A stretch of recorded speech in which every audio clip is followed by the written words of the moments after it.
हे सर्वप्रथम मी शिवसैनिकांचं आणि जगदीश यांचं मनापासून अभिनंदन करतो. सलग 19 वर्ष ते या विवाह सोहळ्याच्या माध्यमातून तमाम आदिवासी बांधवांची गरीब कुटुंबियांची ते मदत करतायत. आणि मगाशी त्यांनी त्यांच्या भाषणामध्ये देखील सांगितलं आणि आमचे अनेक अनुभव आहेत.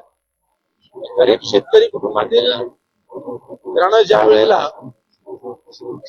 लग्न करण्याकरिता लग्न कार्याकरिता काही पैसे नसतात, म्हणून घरी मुलीचं लग्न होत नसतं आणि ह्या दुःखामध्ये ते कदाचित आत्महत्येचं देखील पाऊल उचलताना मी महाराष्ट्रामध्ये पाहिलेलं आहे.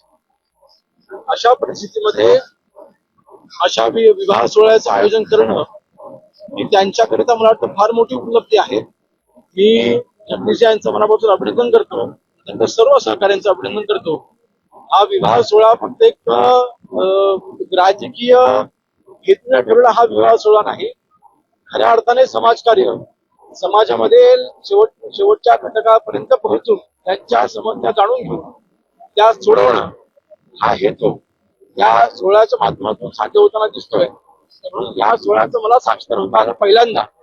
मी त्यांचा मनापासून आभार मानतो आणि त्यांचं सर्व सहकार्याचं पुण्याचं अभिनंदन करतो.